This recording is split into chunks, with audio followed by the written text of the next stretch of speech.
Hello,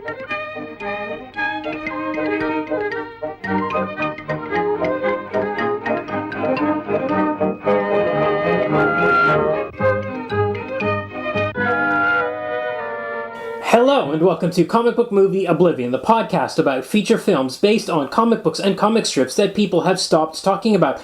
We're your hosts, Jordan and Kumar, that's me. And me.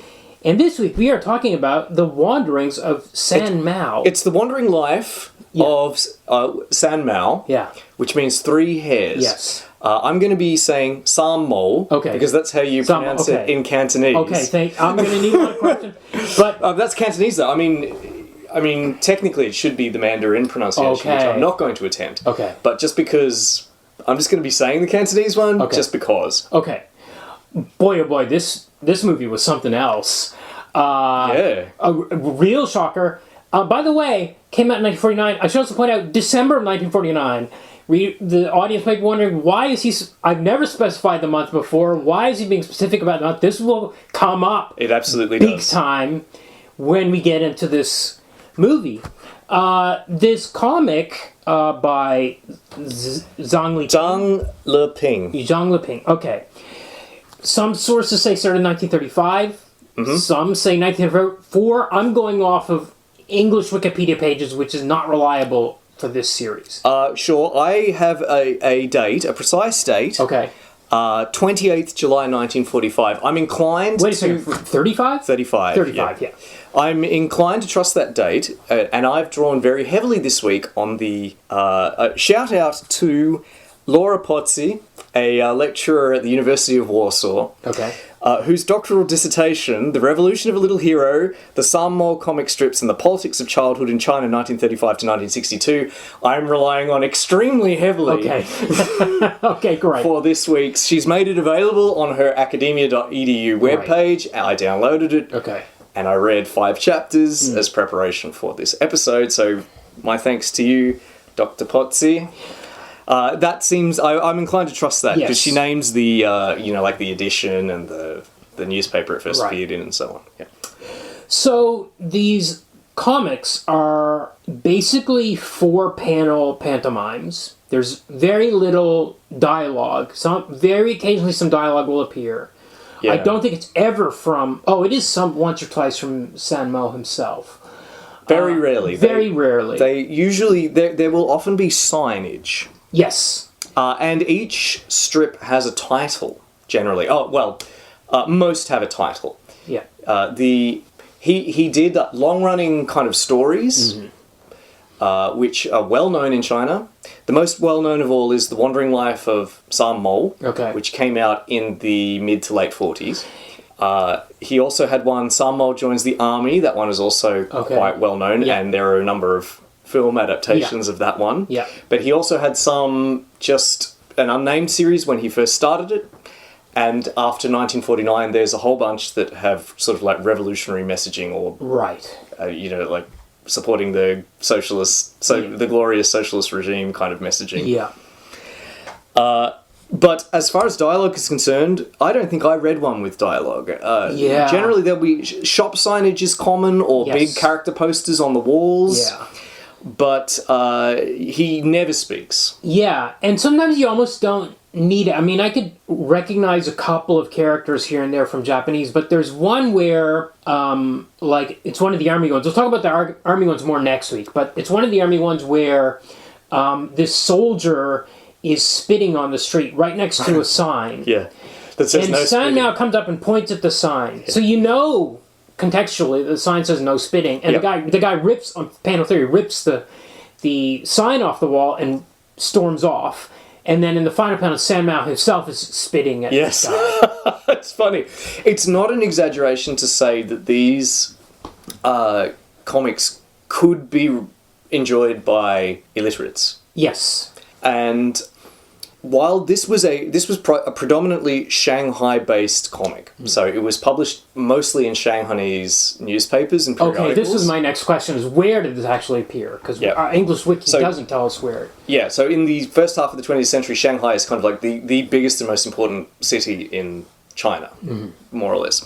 and highly westernized or with an enormous kind of Western presence in terms of kind of like colonial possessions, but also in terms of it is economically very successful, and there's a big cultural kind of like European presence. And it's the first city where comics appear in China. Right. Which are derived essentially from, Western comics. Yeah.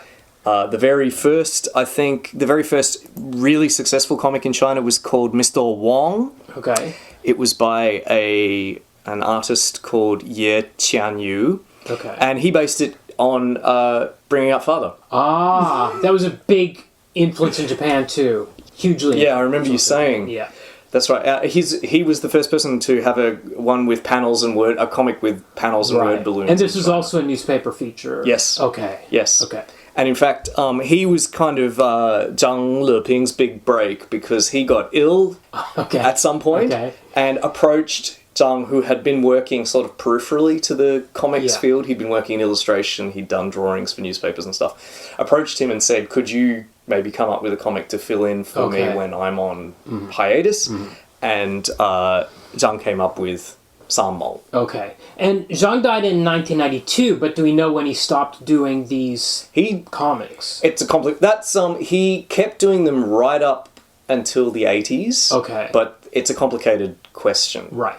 To talk about his work, it's really interesting because his work intersects with modern Chinese history. Yeah. And also with the history of comics in modern China. The history of comics in China, really. Yeah. So his career passes through, say, 4 phases, which correspond to kind of like the phases of how comics are understood in the first half of the 20th century in China. In the 20s and 30s, it arrives. It's a new urban art form, so it's concentrated in the cities where you have like a press, and it's humorous. Primarily humorous. It's not kind of politically engaged or particularly satirical. It's just kind of like humorous comics. Then you've got the 1930s until around 1935. At this point, comics are kind of co-opted by the war effort. So you have the Second Sino-Japanese War. Yeah. And people like Zhang sort of stop writing comics for newspapers and join sort of like artist collectives that are sponsored by the state, who go around and kind of design comics like propaganda in order to encourage everybody to come together and resist the foreign aggressor or what have you. And he even wrote 1 or 2 Sanmao comics for that purpose, including the one where he becomes an orphan. So yes, I saw that one. It was like dated 1938 or something. Yes. So he wasn't an orphan before that. When Zhang first started publishing the Sanmao comics, it was more like a kind of Dennis the Menace style. You know what it's really like is Henry by Carl Thomas Anderson. Oh, I don't know. Which is this newspaper strip, the most boring newspaper strip in the world. The worst strip. It's about this totally bald kid who never speaks, totally silent. Wow. And just wanders around, and it's just absolutely lifeless, unfunny comic strip. Oh. And it's similar, except that Sanmao has 3 hairs on his head, a bit. No kidding. All right. When was this one published? I think it was later. Yeah. I don't think it. So it couldn't have been the inspiration? No. I think somehow it's the other way around. Why not? Potsi believes that, and she spoke to the artist's children, and she obviously did a huge amount of research in Chinese, reading periodicals, and because Zhang would often give interviews and write essays about his work. She believes it was based on a German comic, specifically one that called Father and Son. Okay. Where it's essentially, it's a Dennis the Menace style thing. The son and the father interact. The son has some kind of childlike perspective on the world of adults. Okay. And that's where from there we derive the humor of the comic. I just looked up Henry's 1932. It's not outside the realm of possibility. No, and it was a silent strip, so it could have been exported. For sure. Yeah. Shanghai is like a booming intersectional kind of cultural phenomenon in this period. You heard it here first. Right, after 1945, when the Pacific War ends, but the civil war between the communists and the nationalist government of China begins, that's when a lot of comics became highly satirical. Because China wasn't a great place to live at that point, and you'd sort of lost the unifying element of the foreign war. So then a lot of comics are critiquing the specifically the nationalist government, which was the American-backed regime, the one that ended up leaving for Taiwan and ran Taiwan for most of the 20th century. Let me cryptically ask, do you think this movie began production 6 months earlier or in November? Great question. It came out in December. It 100% began production under the nationalists, under the Kuomintang, as they were called.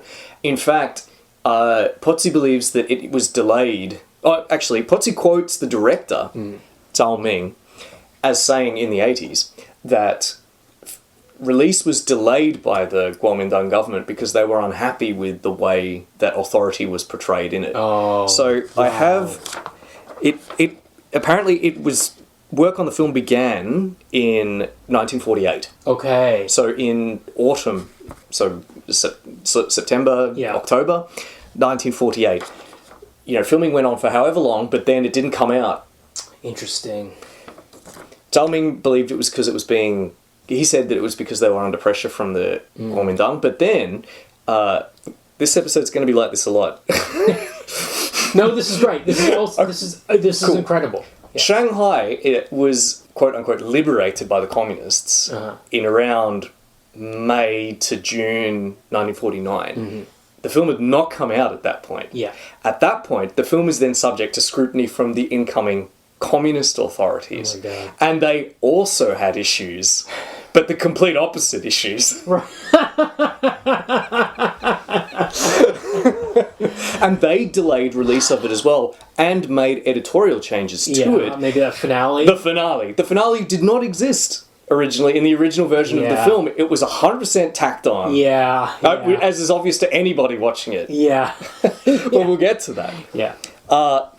So at this point, comics are becoming, from 1945 to say 1949 until the PRC is established in October of 1949, these cartoons and comics are becoming opinion makers, satirical. Then after 1949, there's no more of that anymore. At that point, cartoons, all art really in China becomes a mechanism of state control to a greater or lesser extent. And Zhang is no exception. And in fact, he had kind of a rough time after 1949. Especially towards the end of his life. But not when he was... from about 1966 to 1976, people that know Chinese history will understand why those dates are significant. He didn't work at all because he was like a class enemy during that period. Wow. Okay. I could give a sort of short history of Zhang's life. Yeah, let's do it. All right. It's interesting because it intersects so much with these events that are occurring in China's history at the time. So he was born in 1910. So in the Qing dynasty, before the revolution of 1911. He was born in rural China, but moved to Shanghai at 15 to seek his fortune. That would have been in the late 1920s. Got it. Yeah. He started, as I mentioned, drawing Sanmao in 1935, and it was first published in 28th of July 1935. After he, as I mentioned, was approached by this big cartoonist who had a very successful comic to substitute for him. As I mentioned, he travelled throughout China during the Pacific War from 1937 to 1945 as a member of this is a great sounding organisation, National Salvation Cartoons Propaganda Corps. which was active from 1937 to 1941 because in 1940 and worked under the umbrella of the Second United Front, which was an alliance between the Kuomintang and the CCP, the Communist Party, but which fell apart eventually because they didn't have enough in common. But so during that period, he drew a lot of kind of like posters and murals and things that could be done throughout kind of like rural areas, and which was very accessible to people who weren't necessarily literate. So it's not necessarily for an urban audience. And as mentioned, he did do some mole art during this period. where he was less mischievous in these. Okay. Originally, he was quite mischievous. Yeah. And he's fairly mischievous in his subsequent iterations, when he joins the army and when he's an orphan. Okay. Like, for example, his father dodges the draft at one point. This is when his father's still alive. And dresses in drag. Mm-hmm. Okay. And in one of these comics, Sanmao yanks off his wig and reveals him to and then the recruiting officers drag him away. So it's still kind of pretty funny. Right. But he's being a model kind of like citizen instead of being mischievous. It was the father that was being mischievous there. Then there's a pretty grim one where his parents die. Like bayoneted by Japanese soldiers. Yeah. And he flees to a nearby village, and the villagers ignore him until he finds a bunch of children, and the children kind of like form their own little propaganda corps, basically. Yeah. After the war, as I mentioned, he returns to Shanghai and publishes Sanmao Joins the Army. Yeah. Okay. Which was his favourite version of the character. Yes. And this is you read these. Well, I downloaded everything I could find on Archive. Mm-hmm. And there were like 4 books, and 3 of them were versions of Sanmao Joins the Army. Yeah. One was like color with Chinese explanations. One was black and white with no explanations. One of them was a guide, I think an English language learning guide, right? Yeah. So had cool. English descriptions. Very helpful for us. Yeah. Because some of these are a bit opaque unless you have a description of what's going on. Even the completely silent ones, some of them with no words. I was like, what was the joke here? Even after 4 panels, I couldn't quite figure it out. He was always drawing and writing about what was topical. He was very kind of politically engaged. So for us, 100 years distant and without it's hard for us to know. Like, that's why those English language descriptions are so helpful in that English language learning thing. Here he's a kind of... So Sanmao joins the army. It's a bit like Sad Sack. Yes, or actually it's more like that Jules Pfeiffer strip about that kid that's forced to join the army, which I can't remember the name of off the top of my head. It was like Melvin or Martin or something. Anyway, I'll remember for next week. I love a Jules Pfeiffer reference. Yeah, we'll have to remember it for next week, because Sanmao Joins the Army is going to be the topic of next week's discussion. But here it's much less patriotic and much more satirical. Yeah. So it's all about kind of like a bit using humour as a way to talk about the horrors of war. Yeah. But also to show kind of like pull back the curtain on the propaganda of the war years. Mm-hmm. He would Zhang was a big believer in kind of like education and using comics as a kind of medium for teaching and for critical thought even, which is very consistent with kind of like the ideological ideas of the period, which is sometimes called May 4th.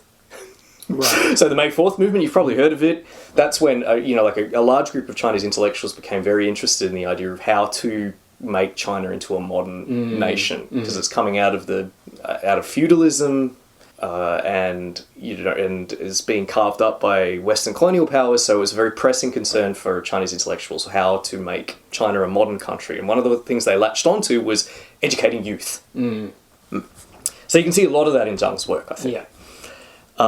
And also, we'll talk a lot more about this next week, so I'll move on from there. Okay, so the most famous iteration of Sanmao by far is the one we're going to be talking about today when we eventually get to it. We're already 20 minutes in.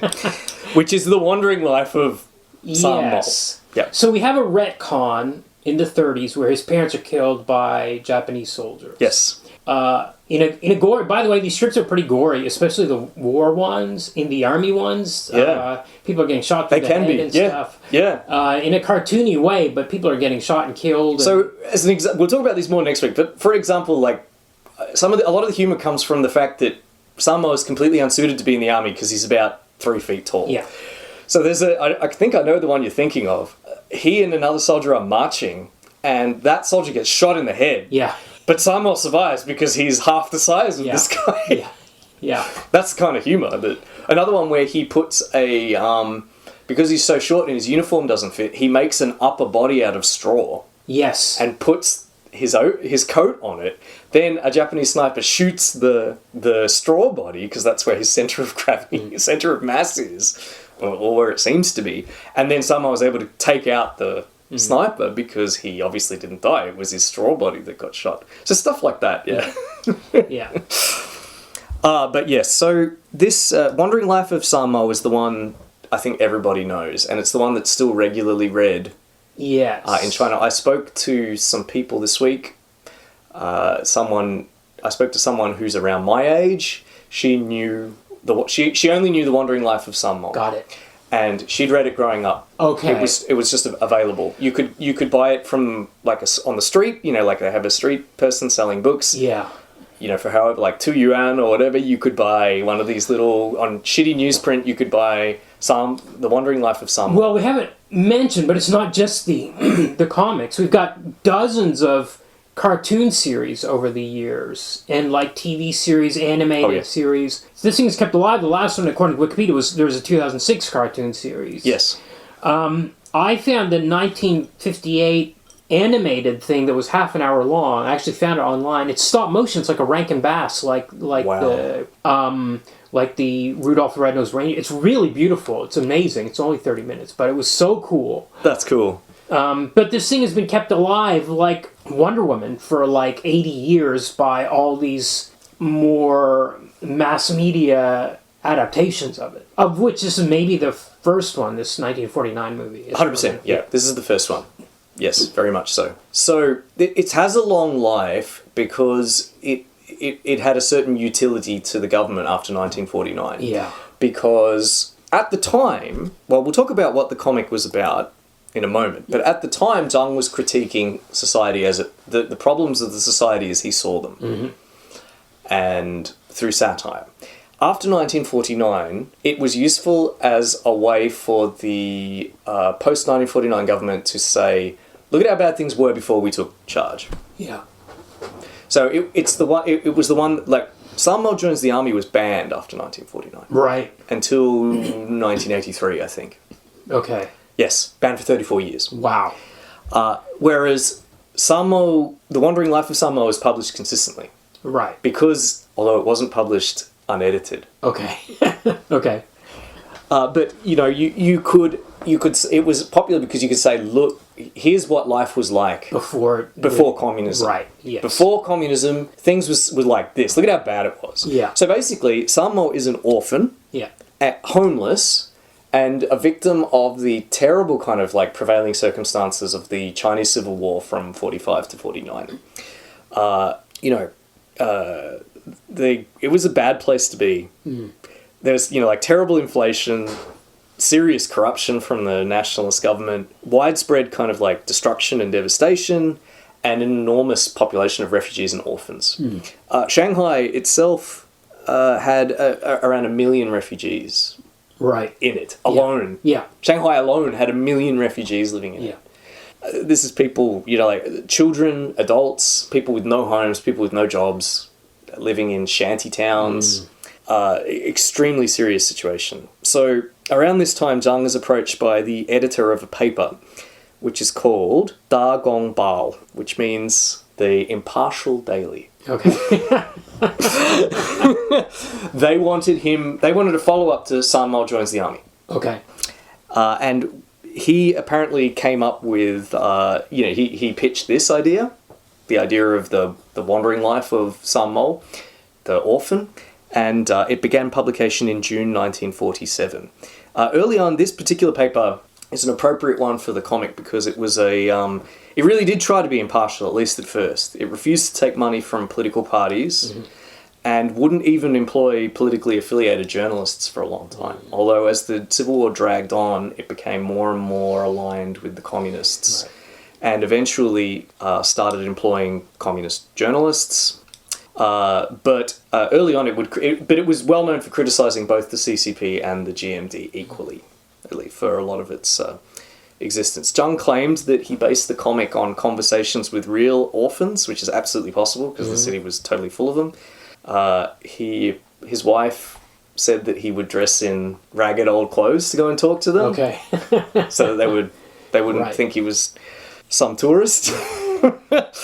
But even if that's true, I mean, sure, that could be true, but he was also drawing heavily on kind of like common tropes about to do with orphans and cinema about orphans, like Little Orphan Annie, which was being read in China at the time. It was being published in Shanghai. And he even drew on his own experience when he arrived in Shanghai at 15 years old as an apprentice. Sanmao becomes an apprentice for 33 strips, where he is terribly mistreated by his master. Yes. I have a little bit of an upsetting quote. So here's Zhang talking about his inspiration for the strip in 1947. One night I was coming back home late. It was mind-numbingly cold, and the streets were completely silent. In an alley at a distance, I saw 3 children with red faces sitting together. As I walked closer, I realized that they were 3 refugee children, which is like one word in Chinese, sitting around some little cans and a fire. The bone-piercing wind from the north was blowing. It was snowing incessantly. I stood in front of them as if in a trance for a long time. I knew they couldn't make it through the night. I wished them good luck, and I hoped that they really could survive that cold night. The day after, I came back to the same alley, and I discovered that 2 out of the 3 children I saw the night before had frozen to death. Whoa. Okay. Heavy stuff. Yeah. So that's the kind of situation he was writing about at the time. I would say the comics aren't that harsh, though. I mean, or at least the ones that we have access to here. And the gags are very simplistic. Like, for example, I'm just flipping through the file here. There's one where Sanmao needs to catch some mice. He sets out a mouse trap. Yes. His cat goes and sniffs the mouse trap. The cat ends up with the mouse trap on its nose. The end.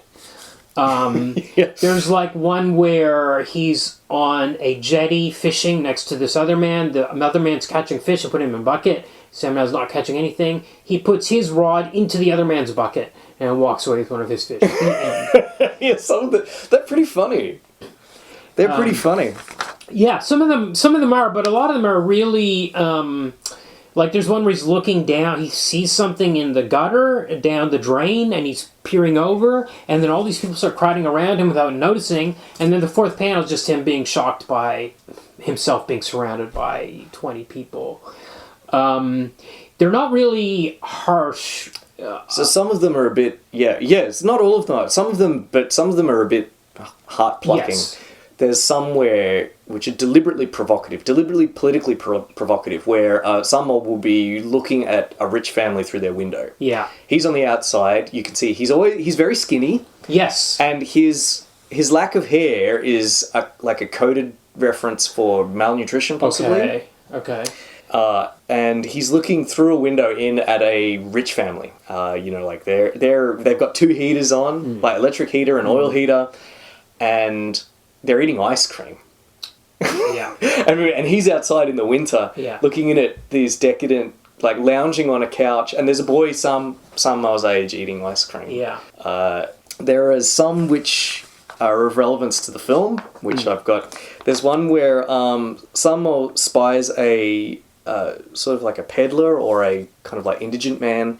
He has 2 children in baskets, and he's got little signs out the front with prices, saying essentially he's selling his kids. Sanmao observes that and puts a little sign out in front of himself that says 10,000 yuan. Yeah. Then he sees a doll in a shop window, which is priced much higher than 10,000 yuan. Yes. And he sees a family come out having bought the doll. Yeah. And the title of this strip is Not Worth an Imported Doll. Yeah. Yeah, the doll is 100,000 yuan, 10 times the price he was asking for himself. Yeah. So, it's funny, but it's a...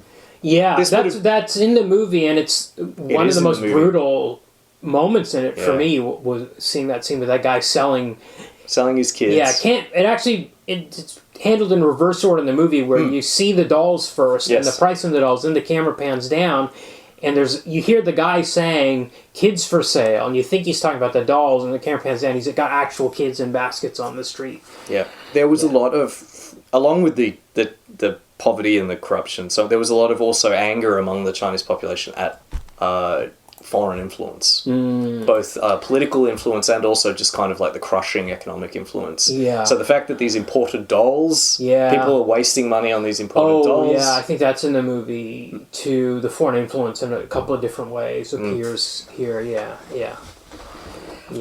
I'll wind up. So after 1949, he's sort of at which point art needs to be aligned with the needs of the party. He was kind of attacked, and he could only continue drawing the strip if Sanmao essentially became a kind of propaganda or like kind of didactic tool. So he gains weight, he dresses smartly, and he becomes a good little socialist, and that's essentially the way that some like scholars. Potsy says that after 1949, Sanmao isn't really worth anything because he's lost all of his. Zhang has lost. Zhang apparently never really enjoyed good health, and after 1949, he's just lost any kind of edge or interest in. That really explains why everything I downloaded was basically the same book. Yeah, the same thing 3 times, and then one of earlier stuff, and there almost nothing from later on. Yeah. So he published all sorts of stuff after 1949, but the consensus is it's not worth a damn. He essentially he was quite cowed after that point. Right. Okay. So shall we move into the movie? Yeah, let's do it. Okay. December 1949. There's 2 directors listed, Yang Gong and Zhao Ming, as you mentioned. I don't know anything about Yang Gong, but Zhao Ming was quoted several times in Potsy's thesis as maybe kind of like the driving force. Written by Yang Hansheng, a screenplay. We get an animated drawing of Sanmao in the opening credits. And the credits are over comics in the background. Yeah, great. Yeah. Comic art in the credits. Yes. We love to see it. Yeah, we do love to see it. So basically we start with this man shoveling garbage, and he's throwing it into his garbage bin, and there's a cry from inside, and it's our hero Sanmao. Yes. Who wakes up, played by this kid named Wang Longji. Yes. He seems not to have quite 10 years old. Wow. Okay. Amazing. This kid. Yeah, really great, amazing performance. And he seems to have a fake cartoon nose on. Yes, he does, and kind of fake eyebrows. Yes. And of course he's wearing. He's got some sort of hair piece to do. Yeah. So the way he's done his hair, unlike the Charlie Brown hair, he's got actually a tuft on the top of his head, and he's got 3 rat tails that go out in different directions. Yep. It doesn't. It looks fine, I suppose. It looks a bit more like a Shaolin monk type. I couldn't make up my mind if it was his real hair or not. Or if they just shaved him bald and stuck this thing on. I don't know. I never really noticed. There's certain shots where the color of the nose is off. Yeah. Even though it's black and white. You can see the shading. It was a different... I was like, you could tell it was a prosthetic. Yes. Oh, yeah. But I could never really tell with the hair if he was wearing a bald cap or not. I doubt he was wearing a bald cap. I reckon they shaved this kid. Yeah. Yeah. They shaved the hell out of that kid. This isn't Sigourney Weaver getting 50 grand for a hairpiece. Yeah. By the way, the YouTube upload of this is from a channel called Modern Chinese Cultural Studies, and they put very nice English subtitles on it. Excellent English subtitles. Thank you for that. And it does say based on the works of Zhang Leping, but we've got all the other comic art and the animated drawing at the start. Yeah, so we know. Yeah. He apparently was involved in some... we've got a photo of him. I've got a photo of him on the set. Yeah. With Wang Longji. Although later he would deny involvement. We have the photographic evidence, sir. Well, he had to. Yeah. Because eventually the film would be subjected to criticism. Oh, even despite the ending. Yeah. Well, before the ending was put on. Oh. So, we have a meeting of party officials and artists where everyone has to kind of talk about the movie. Yeah. And the reports of this meeting were published, and Zhang was present, and he defended himself. Yeah. He gave quite a spirited defense, actually. But part of his defense was that I wasn't really involved. Okay. Here's all the reasons why the film is great, and you guys maybe are wrong, but also I wasn't involved. Yeah, okay. As the kind of line that you had to tread. I see. Okay, so Sanmao is absolutely destitute. Yeah. We see him wandering the streets, looking at food in shop windows. This is great. Hungry. This is really well set. Oh. The mise en scène, it's really well set. Everybody's eating. Everybody. Yes, and by the way, these are locations. And the daytime scenes are not done on a set. You know what he goes to a market. It was kind of like the start of Teenage Mutant Ninja Turtles 2, when everyone was eating pizza. You know what it reminded me of was The Kid Steaks from 1927. Oh, yeah. Me too. You know, of like seeing these actual exterior a mirror shots in a world, a long lost world of Shanghai, these actual storefronts. Apparently, whenever they did an exterior shot outside the studio. The people would recognize that he was dressed as someone, right, and would mob the shoot. Right. Apparently, it caused all kinds of problems. Yeah. But I should point out that Sanmao was hugely popular. Yeah. Like, massively popular in Shanghai at this point. Everybody loves it. Yeah. He gets kind of bumped out into the street by somebody coming out of the store, and even the shopkeeper laughs at this poor kid. So we haven't quite seen it yet, but he's actually he's pretty resourceful. He is ambitious in the sense of wanting to work for food or get money or food somehow. Yep. But he just can't catch a break. Mm-hmm.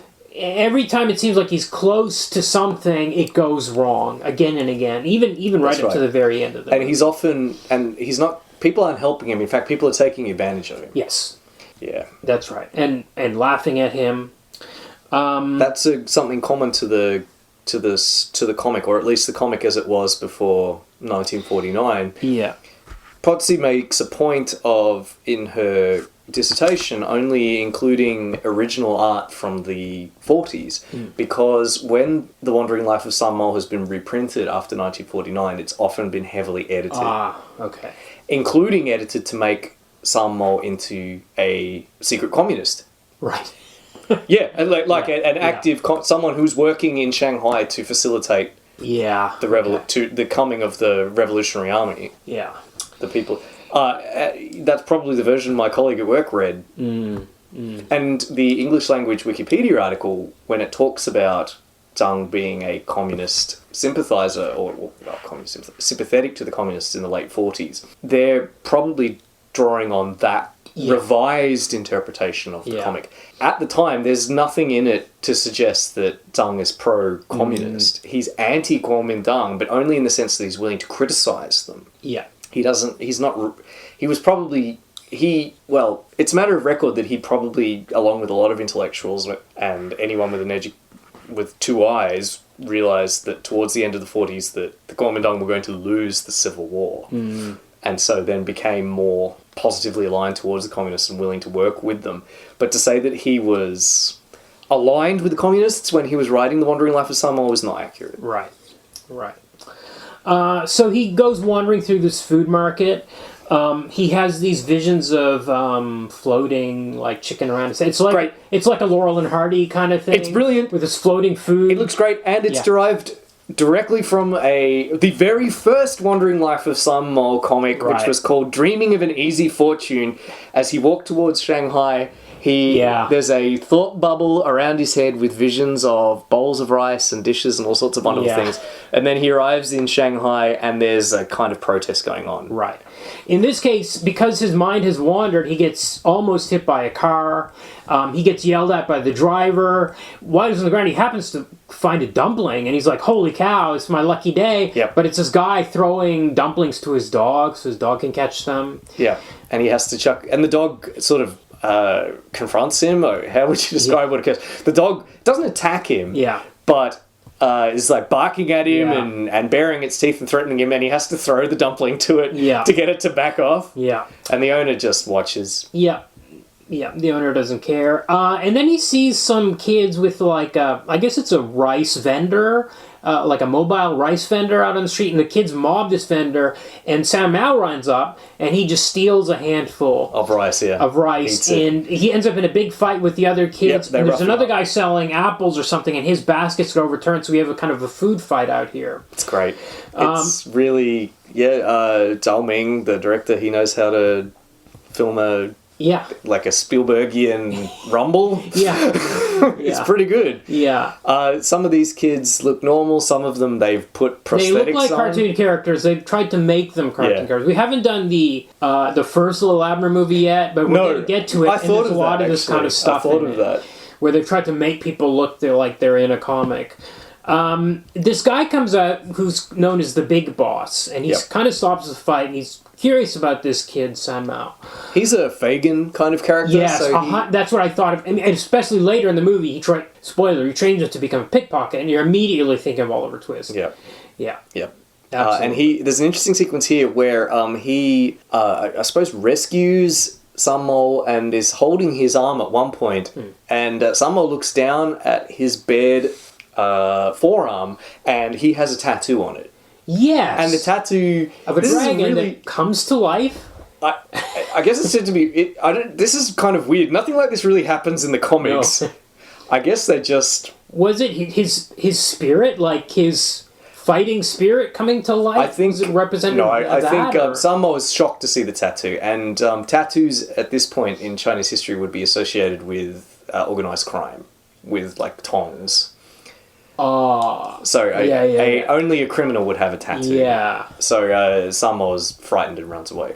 Yeah. And I suppose the dragon coming to life is Sanmao's reaction, I suppose. Oh no! Oh, a tattoo. Yeah. It's a weird visual gag.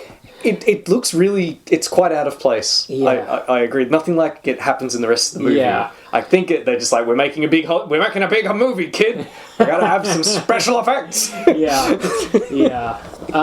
But he runs off when he sees that tattoo. He's terrified. Yep. I would be too. If a tattoo came to life, sure. The children. There's kids everywhere. Yeah. And they're all working or begging. Yes. We at this point we don't see any kids living a normal childlike life. Right. That does come later, but it's pretty hard to watch. Yeah. Because they're all selling all the other kids, in terms of the narrative of the movie, are doing okay because they're able to get a little bit of work of some sort. Whereas Sanmao's trying to get work, but he can't. For example, next morning, all these kids are picking up the newspapers to sell. Yeah. And Sanmao finds one. He's like, I can sell this. And he does sell it for a second, and then the guy comes back and says, give me my money back. This is yesterday's paper. Yeah, whacks him, takes the money back, and Sanmao was about to buy some food with the money, and now he has to give that food back.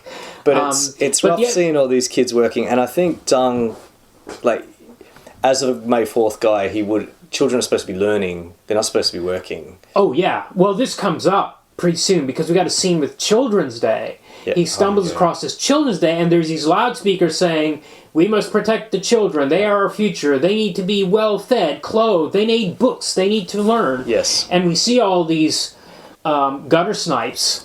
This is probably the best film in the movie. This is the best scene in the film. Because it's really hammered into us, the announcement over and over. Yeah. Protect the children of the future of the nation. We see a performance by Boy Scouts. Yes. Kuomintang were really big on Boy Scouts. Right. And they're playing bugles, they're marching along in their uniforms. Sanmao's really impressed. Why wouldn't he be? He's listening to what the loudspeakers are saying. Yeah. So he tries to join the parade, and the Scoutmaster just shoves him out immediately. Yes, yeah, he tries to join the parade. Then, once that parade's gone, all the the street urchins try to form their own parade. Yep. And then the police come along with batons and beat them up and break it up. Yeah. So much that this was apparently the scene that the authorities had a problem. There's another one later where when he's with that Fagin character, which is actually Big Boss, I think they call him.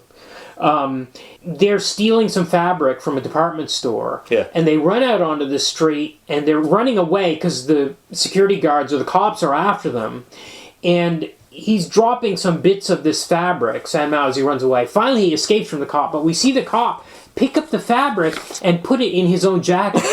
So the cop, he was chasing this kid for stealing this fabric, and then he himself steals the fabric. Yeah. Very much consistent with the kind of messaging. The Children's Day scene, to return to it, is again based on a specific strip by Zhang called Ideal and Reality, and in it Sanmao is surrounded by posters that say these slogans, like children are the future of the nature, defend the children, protect the children, educate the children. He picks one up and reads it. Carrying it, he heads to a store and sees things he can't afford. He tries to attend a meeting, and he's turned away. He sees a wealthy boy carrying lots of presents, and he's upset. Yeah. Because of the reality he's experiencing is so different from the ideal. What was this? Can you explain the scene where he was collecting cigarette butts? I don't really understand what's going on here. Maybe was he trying to eventually sell the butts? Was that the plan? Must have been, right? He's collecting them in a rolled up newspaper. Yeah, the yesterday's newspaper that he couldn't sell that was returned to him.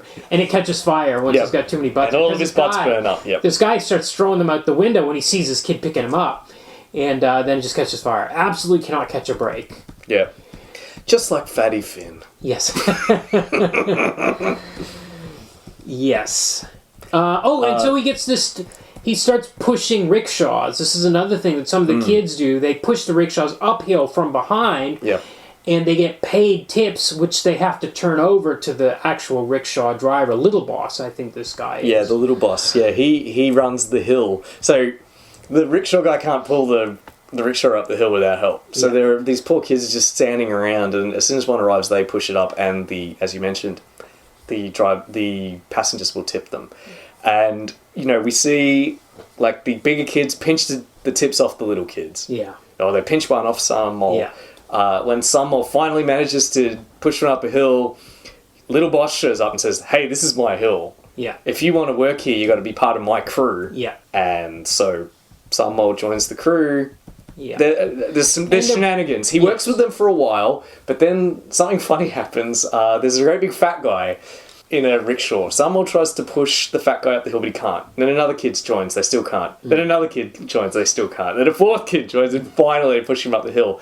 They get him to the top of the hill, and then they have to badger him to pay. Come on, quick, pay me! And he's looking for his wallet or whatever, but because he's so fat, he starts to go down the hill. Yeah. It's funny. Picks up speed, they all chase after him. It's very Three Stooges or Laurel and Hardy. And when it reaches the bottom, the rickshaw overturns, and his money goes everywhere. All the money this guy's carrying goes everywhere, because his wallet spills over, and someone picks it all up. Then it's the end of the day, and Little Boss is demanding that all the money they've collected is turned over to him. Meanwhile, Sanmao's counting his stash. He's got so much money because this fat guy lost all his money. Little Boss asks for the money. Someone says, no, I'm not giving you the money. I earned this. This is my money. And he's like, give it to me, kid. Roughs him up. Yeah.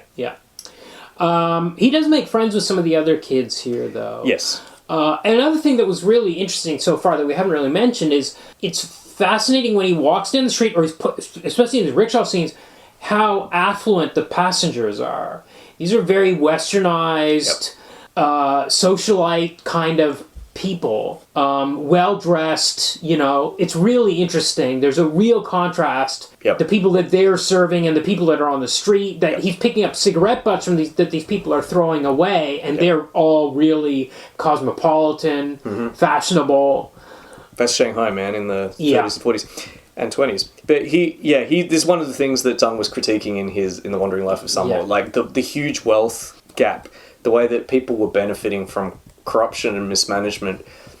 Mismanagement of charities is a special bugbear of Zhang's. There are several strips about, this is something that really was going on, because a lot of the US and the UN were putting a lot of money into aid, and it would be distributed to Chinese representatives in order to make sure that the right people got it. And then, of course, as happens, they would sell it or, or pocket it or move it to another place, and the people that needed it wouldn't get it. So Zhang has some strips about that. He has one where a man gives tinned food to Sanmao and another orphan, but first he takes a photo of them. He sits them on a chair and gives them the tins. They're holding the tins. He takes the photo, and then once the photo's taken, he takes back the tins and kicks them out.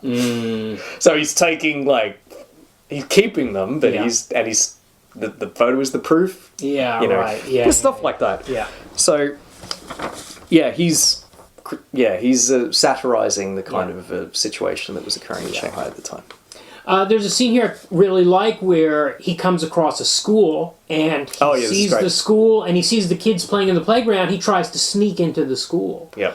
He wants to learn and he wants to play like a kid. Like a normal kid, yeah. Like a normal kid. It's not just purely about his hunger or money. He also wants to be a kid. He wants to be 9 years old or whatever. The name of this school is Chiang Kai-shek Primary School. Yes. Chiang Kai-shek, of course, is the leader of the Kuomintang. Yes. The president of China and later Taiwan. Yeah.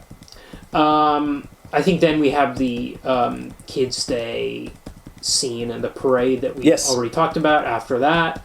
Then he's recruited. Big Boss comes back. I think Sanmao, a passerby drops a wallet. Yes. And Sanmao, because he's a good kid, tries to return it to him, but the guy immediately assumes that he was pickpocketed. Yeah. And beats him. Big Boss rescues Sanmao, takes him to... the hideout. This is really good. Every time in this movie you think things are going to turn around for Sanmao. By the way, we're like 30 minutes into the 70-minute movie. I was like, is there going to be a hook here at some stage? There isn't really. No, it's more a series of vignettes. And in fact, I thought this was the hook, but it's not the hook. This is just another thing that's going to turn around on him. It's just So, Big Boss feeds him and gives him clothing, but then... And he's like, you want to see a funny show? Yeah. Watch these two guys pick each other's pockets. And he watched these two guys, like, pick this guy's watch. He thinks they tell him it's a magic trick. Yeah. And he's like, wow, this is great fun. And he's like, now you try it. And he goes, no, that's stealing. Yeah. He tries to leave, and Big Boss is like, corners him. I fed you, and, well, we get a cutaway, but he grabs him by the throat. Yeah. Yeah. But yeah, he had fed him and clothed him before saying, hey, you better do this. So unsettling. Yeah. We have a time skip. He's presumably trained. He does pickpocket a guy. Yeah. But then he overhears the guy saying that... Well, he opens it up, and it's got some cash, a pawn ticket, and a prescription. Yeah. And this guy has pawned something to get enough money to pay for this prescription, which he overhears is for somebody at home, maybe this guy's wife or daughter. It's really it's some great storytelling. Yeah. It's a great kind of like causative chain of kind of clues. Yes. It's as you say, he overhears him then saying that it's for somebody. Oh my god, I had nothing, and and Sanmao gives it back to him because he's a good kid. But his handlers beat him. Yeah. And then lock him in a room for 3 days. Pretty sad scene happens. As I said, they said, let's see how you feel. You won't work. Let's see how you feel after 3 days with no food. Yeah. They put him in a room. We don't see the 3 days pass, but we do see it's at night. He looks out the window and he sees a hen with her chicks. Mm. Then he looks across the street and he sees a mother with a baby. Yeah. We actually haven't heard anything about his parents prior to this. We don't know what happened to them. She's kissing the baby and hugging it, and then Sanmao sees that, and then he throws himself on his bed and cries out, "Mama!" It's hard to watch. Yeah. Then we get the department store scene. There is some stuff here that really feels like it was lifted from Charlie Chaplin or something, because there's a scene where he poses as a mannequin where the cops go by. Yes. There's a few bits of gags. And this whole Oliver Twist plot. Delming actually, Potsy actually mentions that Charlie Chaplin was an influence on the film. Got it, okay. Because originally, I'll get to this a bit later, but the film studio that produced the movie was called Kunlun Studios, which was leftist aligned. And one of the founders was a man called Yang Hansheng, who, during the United Front that I mentioned earlier, when the communists and the Kuomintang were working together, Yuan had actually worked with Zhao Enlai, who was later the premier of communist China. Okay. He wrote the first draft of the film, but apparently it was quite dramatic and dour. Mm. At that point, Zhao Ming rewrote it to align it more closely to the strips and to increase the levity. Got it. And according to the later interview he gave, he drew on Charlie Chaplin movies in order to do so. It's strangely balanced. It works really well. I feel like he's in these awful situations, but there's these kind of gags. Actually, I think Chaplin's City Lights, where he's this homeless guy who ends up in this taking over this rich man's life. I think there's some parallels there. Yes. He sells the clothes that Fagin had given him for a few pennies, and he dresses himself in straw, basically. Yes. In one scene as a belt. We have the aforementioned scene with the doll. Yeah. Which is, we see the price for the doll. It's some huge figure. It's like 10 million yuan. Yeah. And we have the peddler selling his children, and Sanmao has made his own selling himself his own sign that says 10,000 yuan. Yeah. Someone comes around looking at the kids for sale. Yeah. Was obviously interested in the cheapest one. I assume because so they can pocket the difference, because this is a household servant. But the peddler says, "What? You can't want him. He doesn't even have any parents." Yeah. Yeah, but also at this point I was like, "Oh, is this? Are we coming up to the end of the movie? Nope, is this going to be happily? Is this going to be Daddy Warbucks? Sanmao's going to go live there, and everything's going to be fine now because this lady, this kind woman, has come up. She seems very kind." Yep. But again, this is a pattern we have again and again in this movie where it seems like it's going to turn around for him. In fact, it's worse. Some seem to think it's worse. They take him home, they wash him up, they put him in very nice clothes. And he meets the parents who are like these caricatures of wealthy scumbags. Yeah, and the wife wants to adopt the dad doesn't. I couldn't really quite figure out what was going on here. She maybe can't have kids. Yeah, and her brother is the chairman of the board of his company. I don't know what was going on here. Not super important, but just that they're just out of touch people that don't deserve kids. Yes, and they're decadent. They live in this huge house. They're both overweight, plus sized. They feed him cake instead of like real food. Oh yeah. He doesn't know how to eat the cake. We get a funny sequence where he just picks it up with his hands and everything. But the maid says, "Oh, he comes from a good family." Yeah. She lies about like, "Oh yes." So she's pocketed the difference clearly because that's more Zhang critique of corruption. The mum says, the mother renames, says that he's not going to be called Sanmao anymore. He's going to be called Tom. Yeah. We give him a Western name. So again, this dislike of Western influence. She says, "Teach him etiquette." Yes, we get a kind of montage of his lessons, which are etiquette, bringing up speech. father kind of sequence. Yes. Singing, dancing. He has to learn all these bits because they're preparing for a big debut party for revealing her new adopted son. Yes. He doesn't really take to these lessons. He finds music especially boring. Yeah. This kid sure can act. Yeah. They get him ready for the party. He comes down this big, like, central staircase in this mansion, and there's all these fancy cosmopolitan people, all the socialites there. He's terrified of this. He tries to hide. He can't really. He has to meet all these ladies, these aunties and uncles. Finally, he manages to slip away, and by coincidence, at the gate outside, his old buddies are begging. The fellow rickshaw pushers. Yep, that's right. They're all there. And he's like, "Look, come in here. They've got tons of food. They have enough to spare. So come on in." So he lets them into the yard, and he goes to the larder, the pantry, steals a bunch of food to take out them. Meanwhile, in the party, they're singing these Western songs like Mary is going to sing "Darling, I Love You." Yep. Or something like that. "Mother, I love you." "Mother, I love," and then he's supposed to sing some song like "Dear, Come to," they've got some English language titles for these songs. So again, there's this Western influence, the way they're dressed, the music, all this stuff. It's very decadent kind of stuff. So he steals this food, he takes it out, and he's supposed to come in, he's handing it out to all his buddies in the yard, and he's supposed to be there for a song, and he's not there. And Mom's like, "Well, where is he?" So she goes searching, and she finds him in the yard. Well, she finds the big party going on. Yes, of all a great these sequence where we see him through a backlit window, where they're all there. I think they're drinking. Yes. They're drinking alcohol, they're eating all the food that he's liberated from the pantry, and they're singing a kind of drinking song about brotherhood and... Yes, we are united, always. We are not one, we are a whole kind of thing. And she's horrified and pounces on them, and then they all scatter. And they don't scatter. A curious thing happens. They run into the house. Instead of running away... Oh, yeah.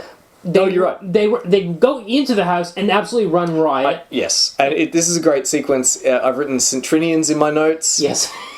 This is very Centrinians-esque. Yes. They run riot in the house. Yes, but I'm not sure why. Maybe they're drunk, or I don't know. They have no reason to trash this house. Maybe they're just like hopped up on food because they just they're I think they're trying to escape, but they've run into the house. But they're like sort of smashing stuff. They're being accused of thieving. Yes. Well, they haven't thieved because the little master, as they call him, has given them the food. So they're scattering. Like, I think they're in the basement. I'm not sure they're in the yard. I think they have to go up through the house to get out. Oh, that makes more sense. And, you know, like, we've got the father yelling, beat them, beat them. Yes. And, you know, we have serving men, I suppose, or footmen or what have you. They've got... I think they're just dudes in suits that showed up for the party. Oh, right, yeah, cool. They've grabbed sticks and they're trying to hit them, they're chasing them around. The kids are banging into stuff, like knocking over pot plants and things.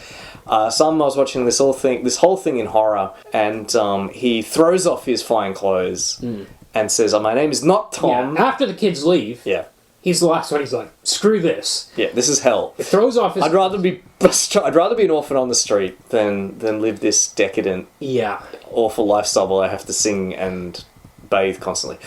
My name is not Tom, my name is Sanmao, and then he leaves and gets back to the street. And the parents were constantly like, we want an obedient child. Yeah. And the maid had said, this one's very obedient. And this is the worst thing he can do is defy them, which he does in this scene when he throws off his clothes and goes back out into the street in his underwear. He wraps himself up in a rag or a blanket or something, and he goes back out onto the street. Now, this is where the original movie ended. Right. Well, we see a change of seasons, like snow starts falling, there's like a and we see like cherry blossoms or something on a tree. So the movie seemingly is over. That's when the movie was supposed to finish, but then we have... Rags reaches to rags again, but we have this scene at the end. Which, as mentioned, was mandated by the party, essentially. So what happens is that the People's Liberation Army arrives, the PLA arrives in Shanghai, presumably, which would have been May, June 1949. Yeah. And we see...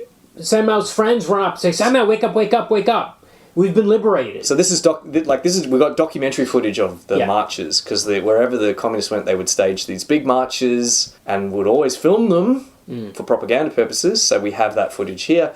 It's interspersed with what's obviously on the studio. Sanmao and his little friends sleeping. Yeah, they wake him up, say, come look, and then cut away to the parade again, cut back to them cheering, waving. Dancing in the street. Then we have a sequence where, I must admit, I mean, this sequence was obviously added under political pressure, but this bit makes a certain amount of sense. We see not a PLA parade, so not an actual historical footage, but we see footage of a young girl and a bunch of others doing a dance in the street, and they invite Sanmao to come and join them. Which he does, which is a nice counterpoint to the Children's Day scene earlier in the movie. Yes, but we've really got like the big brother type Mao faces and signs saying like cheer the leaders of the revolution and the modern and the new Chinese nation, and it's all slightly sinister. And it's like it seems like we're living in dirt, but now everything's going to be fine. Everything's going to be great now. Yes. No more poverty for us. Yeah, it's a shame because Pozzi makes the point that this converts the narrative from a social critique to what she calls a teleological narrative, where the whole point of Sanmao's suffering is to be saved by the communists. Yeah. Not to point a finger at the problems with society and imply ways things could be better, but rather just to be rescued. Yes. Which kind of sucks the guts out of Zhang's original message. Yeah. Not that he was in any position to complain. And that's the end? That is the end, yeah. We don't have final credits, it just says the end. Yep. It says the end, and then the subtitles, in the liberated areas, the sun never goes down. That's the song they're singing. Oh yeah, we have a propaganda song over the ending. Yeah. I've pretty much said everything there is to say about the movie. I'll just go through my film trivia notes. So as mentioned, it came out probably in December of 1949, although it might have come out, or at least it was being advertised a little earlier than that. As I mentioned, years later, Zhao Ming claimed that the film's release was delayed because of the Children's Day scene. Both Zhao Ming, and Zhang Leping received threatening letters, each of which stated, "If Sanmao carries on, you will have to watch your head." Whoa.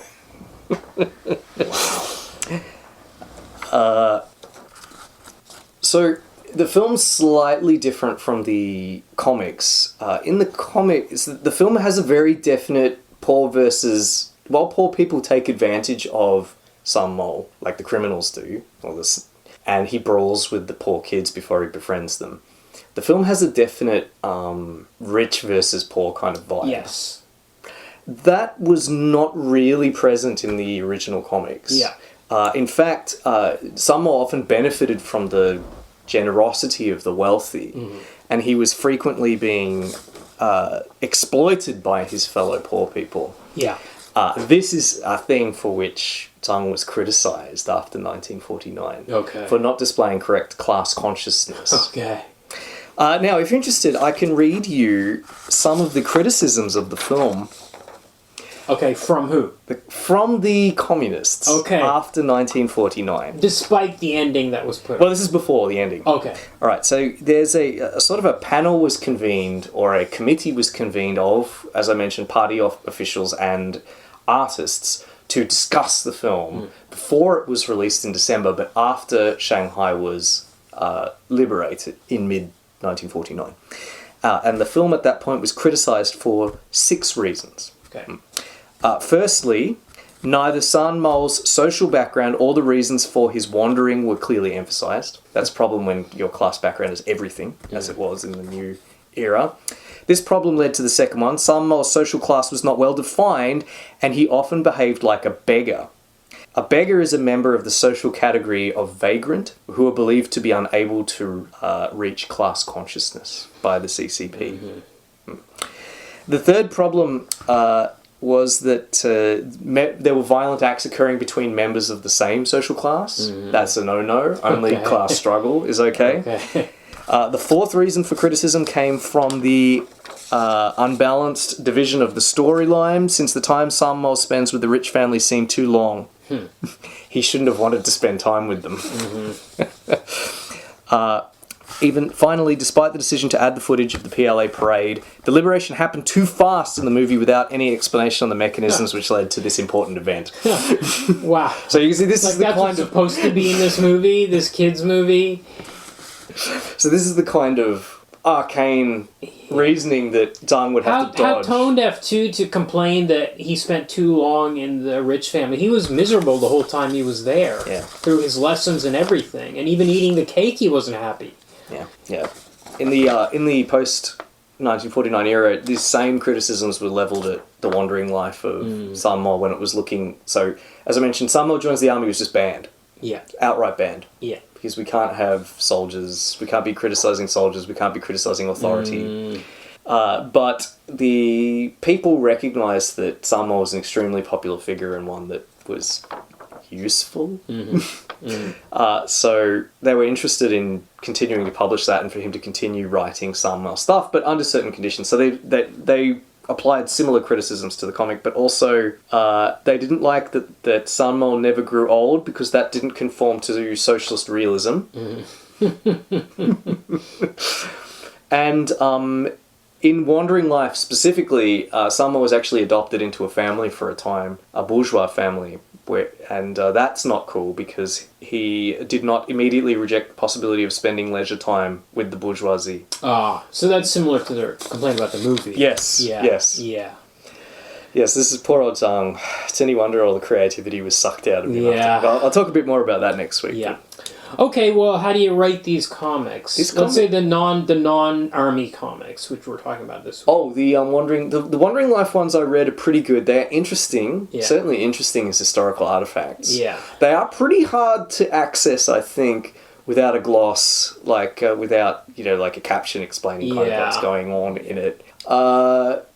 I don't know, yay, I suppose? Yeah. I'm going to save my yay for next week. I like the army ones more. Well, I think the ones that I read, because I didn't read the dissertation, were mostly flat. There was less of the social commentary stuff in there. Well, you would have almost certainly been reading the ones that have been... Censored. Yeah, censored. Yeah. Censored is the word I've been dancing around. Yeah. They were absolutely censored after 49, yeah.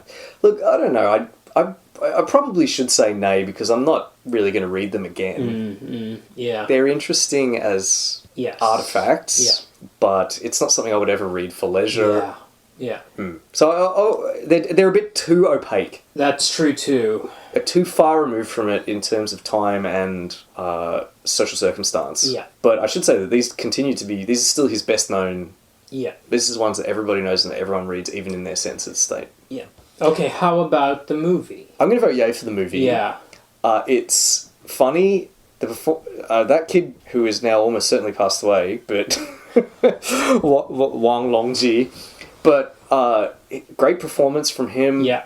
Boy, it's thrilling to see a glimpse of another world. Yeah. In a way that it isn't in the comics, because obviously cinema is a much more immersive kind of medium. Yeah, boy, seeing the streets of Shanghai. I agree. I even connected, historically with this one. I was more interested in the history of it than I was with the kid stakes. I was just really fascinated by this. And I think especially once I understood that none of the plot lines were the plot of the movie. Right. Once I realized like a kind of, what's the word, like Romanesque or whatever, like it was just like incident to incident. Yes. I was like, okay, now I understand what this movie is. And then it was easier for me to get into it. I did quite like it. Yeah. I think there was, as I mentioned before, I think there's kind of a balance between the grimness of it and trying to find the humor in that. I think what Zhao Ming apparently set out to do, to take whatever that original script was like and give it levity and a balance between humor and drama. I agree. Effective. Yeah. Adaptation? I'm going to say yay, because a lot of the important elements from the comic are there. The kinds of things that Zhang was writing about. Yeah. The things he cared about. As mentioned, it went for a more rich-poor dichotomy, but I think that's fine. Yeah. Certainly it was fine for the film eventually being released. Yeah. Yeah. And although the tacked-on ending does undermine the social criticism, the social critique aspect of it, I think nonetheless there's a lot of... It's interesting to watch, it's funny to watch. You certainly feel things watching it. Yeah, I liked the movie more than the comic. I think it's a good adaptation, because often you come across a strip like this and you're like, well, how do you make a movie out of this? There's no plot. Well, that's what they've done, is they've made 50 strips in a row into a 70-minute movie. That's right, and sometimes it doesn't. Sometimes it doesn't work. I mean, I often praise adaptations for inventing a plot. Yes. But in this case, it doesn't really need one. These stories would have all been very familiar to the people watching the film. They all knew who Sanmao was. Yeah. You don't need one. Instead, you can just experience a day in the life. Yeah, absolutely. Okay, please like, rate, review, subscribe, and share. You can contact us through the email address, which is in the show notes. Or you can send us a DM or leave a comment on our Facebook, Instagram, Blue Sky, Threads, YouTube, or Reddit. And please join our Patreon at patreon.com/comicbookmovieoblivion, all one word. That helps us with hosting fees. And you'll also get our spin-off podcast, Comic Book Movie Apocalypse, all about comics adjacent adaptations to or from comics, including Creepshow and Mars Attacks and the Halo Jones audiobook. We're doing all sorts of stuff over there. All kinds of stuff. Yep. And next week, if you haven't guessed already, we are going to do Sanmao Joins the Army from 1992. There is a version on YouTube with English subtitles. Very dodgy English subtitles. We're going to risk it. Oh yeah, it should be fun. See if we can make out the plot based on those subtitles, which look very questionable. And that's probably all you need to know. We'll be covering we'll cover the Sanmao Joins the Army comic strips as well in more detail next week. Very good. See you then.